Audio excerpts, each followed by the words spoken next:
check the mail. Can you wait for Mama here? Yeah?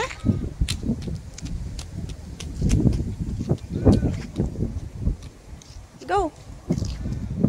Hi guys! Good morning! It's Thursday, September 7. Hi! Andito lang po kami ngayon sa bahay. Paglabas namin ng bahay, meron pong mini park dito. Let's go, babe! Come here, my love! As a big boy, natumba. Stand up! Good job. Within the area lang po, paglabas lang namin ng bahay. Yan. Meron ng mini park. Ayan. Mga 50 steps galing sa bahay. Sa apartment. Yan. And then, pwedeng maglaro dito si Javi. Yan. Diyan siya naglalaro everyday. Everyday kami lumalabas dito para makakuha ng fresh air. And then, dito ako nagtatapon ng trash. And then, look at the grass. Nagbo-bloom ng flowers ang grass mismo. Napakaganda. I see trees are green. Hi. Hi. Let's go. Come here. Come here. So, papunta doon yung apartment namin. At andun sa likod. Banda yung house namin. Ayan. Napakaganda, guys. Ayan. Nagbo-bloom yung grass. Nagbo-bloom. Ayan. That's the grass, my love. And it has flowers. Amazing. And doon yung mail namin. Saan? Saan? Doon. Kaya, check ko kung may mail. Are you gonna stay there, babe? Stay there, yeah? Mama's gonna check the mail. Yeah? Wait for Mama. Wait lang siya dyan, guys. Napakabait. Magwe-wait lang siya dyan hanggang makabalik ako. Ayan. Ayan. Nag-wait lang siya, guys. Napakabait. Sana all. Hi. Everyday kami pupunta dito. Ngayon lang natin na vlog. Ayan. Vlog ko kasi malapit na akong mag-back to work. So, yan yung environment. Mga houses. Tapos, dito naman sa kabila, mga apartment. Flat. Flat ata yung tawag. Kasi hindi naman siya building na apartment. Yun. Back to work na po si Mama. What are you eating, my love? What? Banana. Banana. Happy? Are you happy? Yeah. Yeah? Why? Kigait ka? Banana. Banana. Where are you right now? But Sa park. Correct. May banana po. Is it cold? yeah. Yeah, cold. That's why may double jacket. Jacket. Kasi ang lamig today, September 7, spring na po, pero malamig pa din. Ayan. Maraming trees. Nagmumuni-muni kami dito ni Javi everyday. Ang bonding namin ng best friend ko. Yay! Hi guys! Ayan. Woke up like this. Anong ginawa natin today? Gumising kami ng 6:30 kasi nag-graduate na si Javi sa breastfeeding. Yan, graduate na siya. Kaya tuloy-tuloy na yung tulog niya straight from 9 PM until 6:30. Hindi na siya nanggigising para humili ng milk. Pero 6:30 in the morning, nanghihingi po siya ng milk kasi gutom na gutom siya. Tapos ginigising niya ako, tapos sasabihin niya, eat daw or like that para maghingi ng milk. And then, yun, mag-start na yung araw namin. And then, naka-yoga ako today. Nag-exercise or nag-workout routine ako. At least 10 minutes a day lang para hindi naman ako mabore sa bahay. It's almost 3 months na wala akong work. And actually, I'm enjoying it. Nung una, medyo nabobore ako. Parang gusto ko nang bumalik sa work. Tapos wala si husband kasi nasa office. Dalawa lang kami ni Javi. Tapos, nung may job offer na ako or nakahanap na ako ng work, doon naman parang gusto ko naman magstay home. Tao talaga, no? Parang hindi talaga firm yung mindset. But, ini-enjoy ko na lang yung every last moment na magkasama kami everyday. Pero yung work naman is hybrid setup. So, 3 days sa office and then 2 days sa house. So, 3 days sa office kami, iwan namin siya sa childcare. And excited ako na pumunta siya ng childcare kasi nag-check kami ng iba't ibang childcare center. Parang more than 5 centers, tapos may family daycare din kami na pinuntahan. And so far, so good. Ayan, so far so good yung childcare center kasi pinuntahan namin and I think maalaga naman yung mga educator yung tawag sa kanila kasi kinakarga nila tapos pag may umiiyak hinihele din nila and kinakarga and yun na na okay na din yung feeling ko kasi una medyo worried ako but then nung nakita ko yung iba't ibang childcare center pare-pareha naman sila as in sinasabi ng iba or stereotype is hindi daw bini-baby yung mga bata but then nung pumunta ako at sa iba't ibang center kinakarga nila. That's yellow flower. Good job. Yellow flower. Good job. Kinakarga naman nila, pinapa-feed nila. Kung sino yung may need ng attention, binibigay nila yung attention. Kaya, na-at ease na yung feeling ko. So, okay naman na iiwan siya sa childcare center kasi meron namang positive yung pag-iwan sa childcare center. Una is madedevelop yung skills niya, especially sa ibang tao. Kasi medyo hindi siya friendly or mahiyain pag may ibang tao. So, first yun, madedevelop. And then, second, madedevelop din yung pagiging independent niya. Kasi, nakaka-learn sila to stand on their own, to feed. Although, nag-feed naman siya on his own sa house. Pero makikita niya yung mga same age niya, na kumakain, nagiging independent. Yun, nadedevelop din yun eventually for himself. And, he will eventually be independent yung wala yung mother, even just for 3 days a week. Para na din siyang school, pero play lang lahat, and then pinapatulog din sila every nap time. So, wala talagang problema. May food, and fresh food talaga. May milk, may nappy change. So, I think very good yung childcare center dito. Although, mahal talaga siya. Mahal talaga yung fee. But, good thing sa PR or citizen, may subsidy or childcare subsidy si government. Pero kung wala siguro, hindi din siguro namin kakayanin yung childcare center kasi as in, super mahal siya compare sa kung kukuha ka ng yaya sa Philippines or sa ibang country.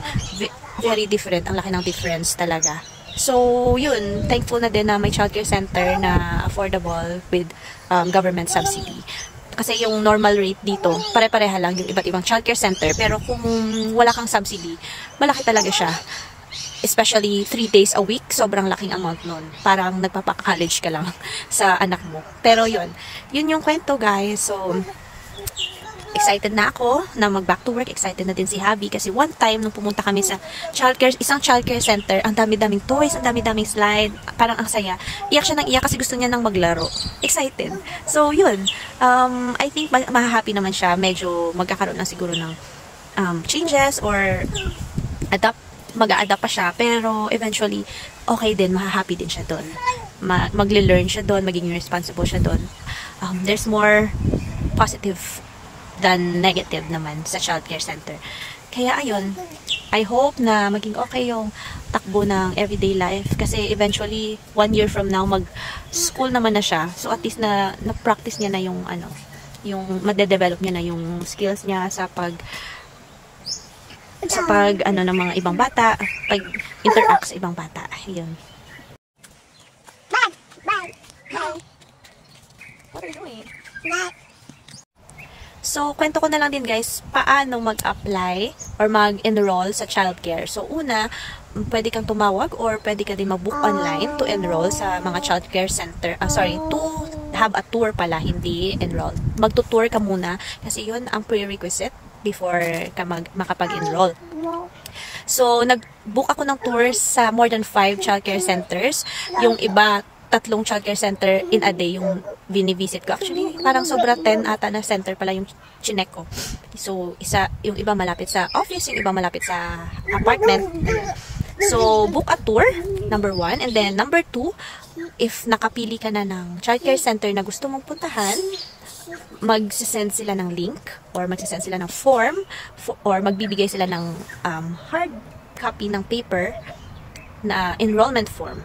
Tapos, if i-fill up mo yun and isi-send mo sa childcare center para mabigyan kanila ng slot. And mind you guys, hindi yung days na gusto mo na magstay for the childcare center, yung anak mo is yung minsan hindi available or puno yung childcare center.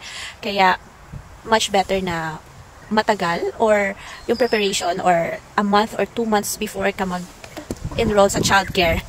Naka-book a tour ka na or naka-schedule ka na or nasabihan mo na yung center if available yung days na yun. So, that's number 2. Number 1, book a tour. Number 2, fill up the enrollment form with the days kung kailan nyo gusto mag-enroll sa childcare center and with the days kung anong days a week siya gusto mag-enroll. And then, number 3, if you have childcare subsidy, childcare subsidy pala guys is if-file siya sa center link and then fill up mo yung form and then mag-aantay ka for approval from the government kung accredited ba sa childcare subsidy yung anak mo or accredited ba sa childcare subsidy yung visa status nyo. So yun. And then mga ilang months din nagte-take yung childcare subsidy approval. So much better na earlier ma-log or ma-file na siya sa center link. So that's number 3. And then number 4, you wait kasi merong 1 hour trial period, parang 3 days for that week, 1 hour each day na trial, na i-immerse yung bata doon sa center para maging familiar and then maging sanay na wala ka even just for an hour. Tapos yung parents is maghihintay lang sa labas just in case umiyak yung bata or just in case need ng help or assistance ng center. And then, after nun, so that's 3 hours for 3 weeks, pwede nang mag-start for childcare yung anak mo. So, yung trial period na yun is free and you can wait and see and test the waters kung okay yung bata. But eventually, magiging okay din naman talaga siya. And then, yun lang yung information about childcare.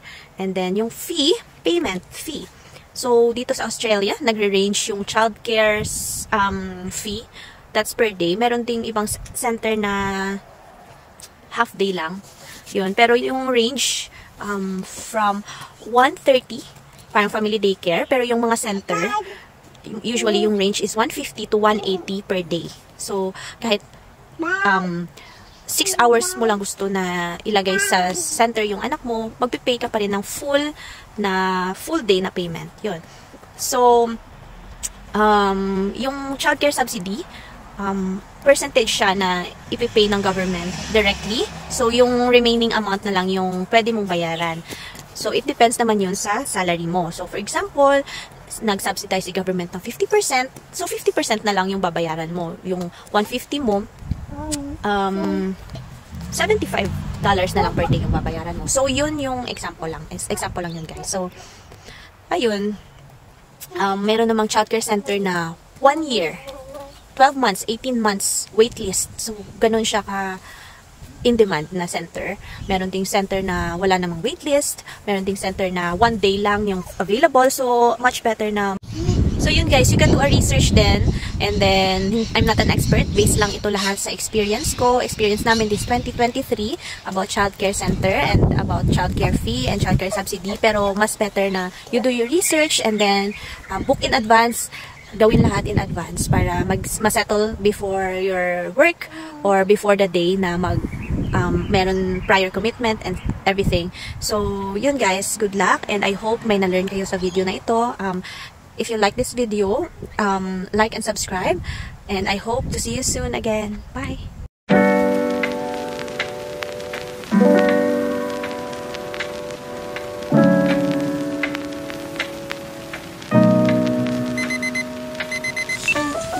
Drive na!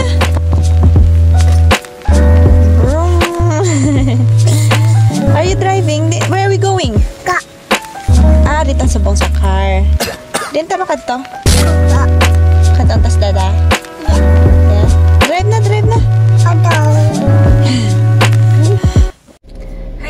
So, alis na po kami ngayon. Pupunta po kami para mag-check ng car. Tapos, try natin pumunta sa Salvos or sa Salvation Army or something. Good Sammy. Yun. Tapos na po ako mag-laundry. Tapos na ako maglinis ng bahay. May dala na kaming lunch. So, 19 minutes drive yung papunta ng second-hand car. So, good luck. Yan pala guys yung nilabhan ko. So, hopefully hindi sila maglaglagan later. So, andito na po tayo ngayon guys. Andyan si Javi natutulog sa car. Ito yung i-check natin. Old price pa daw yan. Medyo mura na siya now. So, let's see kung magkano yung weekly. Kung kaya ba ng budget. So, andito na kami sa Salvos guys. Ayan, Salvos. Titingin tayo ng mga office na mga damit. Pero kain muna kami. Salad, tapos egg, may bread. Tapos yan, kumakain natin si Javi. Ayan, let's eat guys. So, ito na yung pamili ko guys. H&M. Yan, Valley Girl. Basta mga branded. Ali. Pang office lahat. So, mostly pants. Then, jacket. Jacket. Then, Zara na pants. Yan, Zara.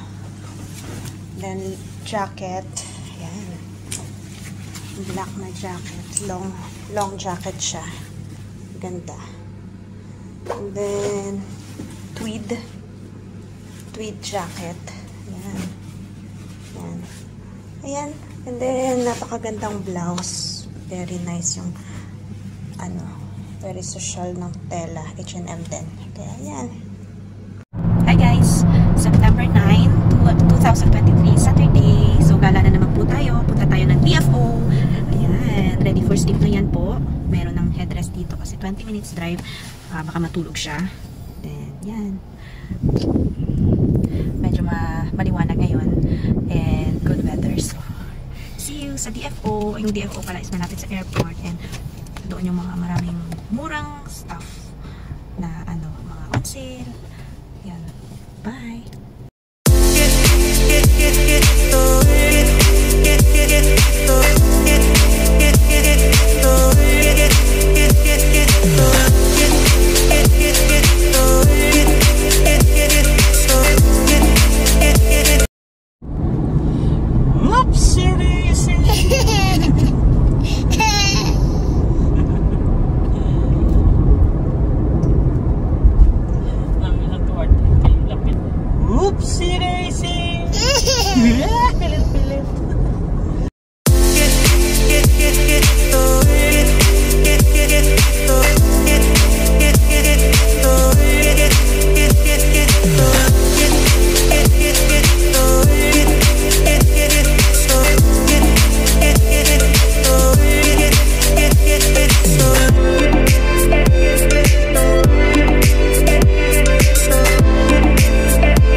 Hi guys! Andito na po kami sa DFO.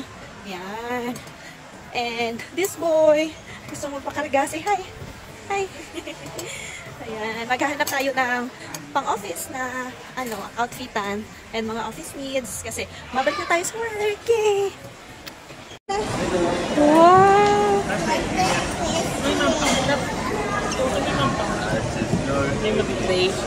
Babe, what's gonna eat? Look at Mama, look at Mama Bink. Binky. Yeah. Let's slide down. Let's go.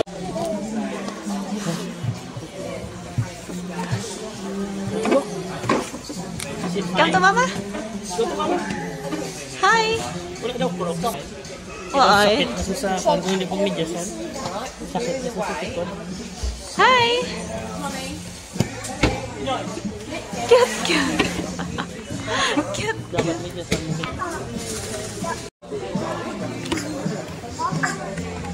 You like that? Yeah. Yeah?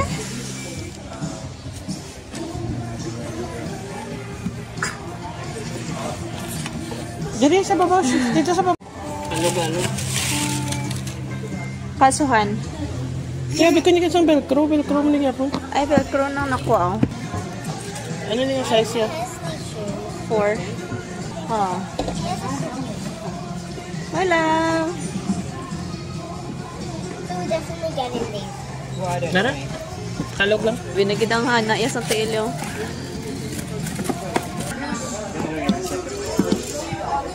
Like it? Jump, jump.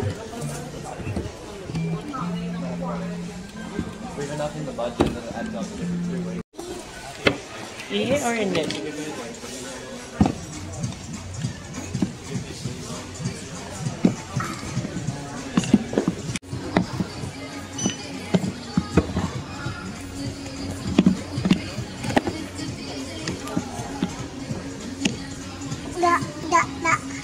Mama.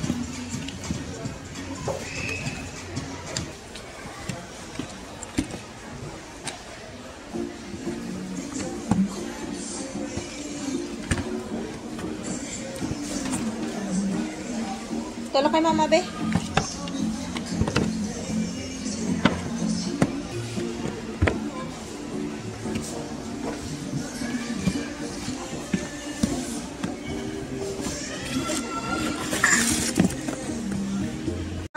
Yeah, Come here, come here. Come here.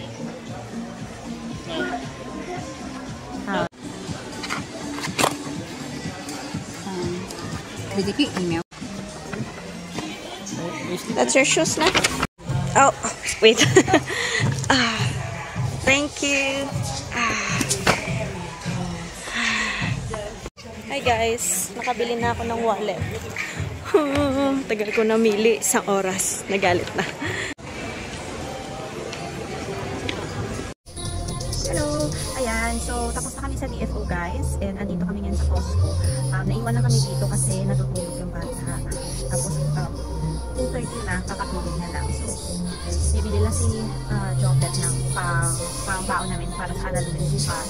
Tapos, uwi na din kami guys. So, unboxing na lang muna tayo ng nabili namin. Ito, guess, na wallet. Bumili lang ako ng wallet. Tsaka, footwear ni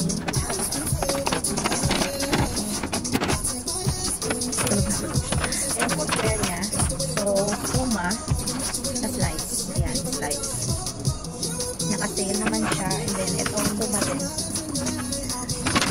Hindi na kami bumili ng mga Velcro type kasi yun yung una nasisira. Okay na okay yung sapatos pero yung Velcro hindi na natatanggal na yung sapatos kasi natatanggal yung Velcro. Kaya ito, may nakita kami na hindi na siya itatay.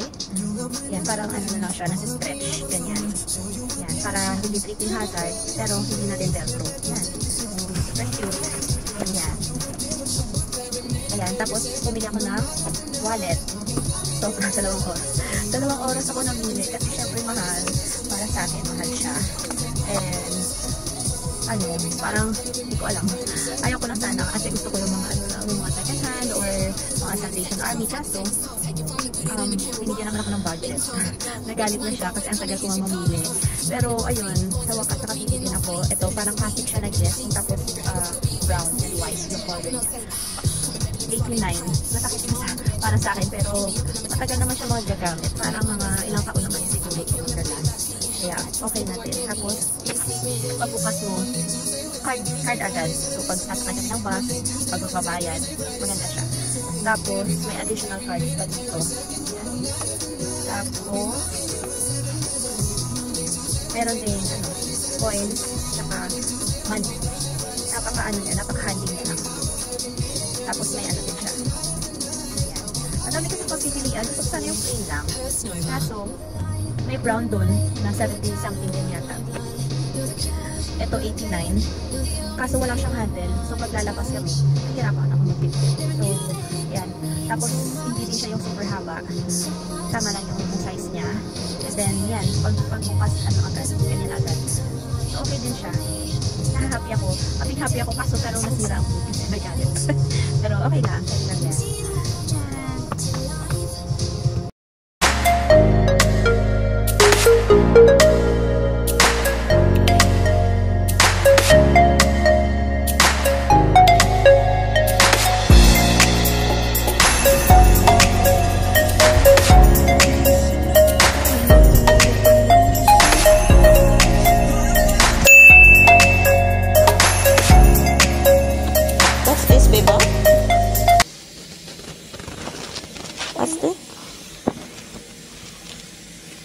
What's that? Penguin. How about this one? What's the sound? Ah, ah, ah. What's this? Yeah. Giraffe. How about this one? What's this? Hippo. Hippo. Good job. What's the sound of a lion? What's that? Cat. The meerkat. This one. What's this? Cat. Meerkat.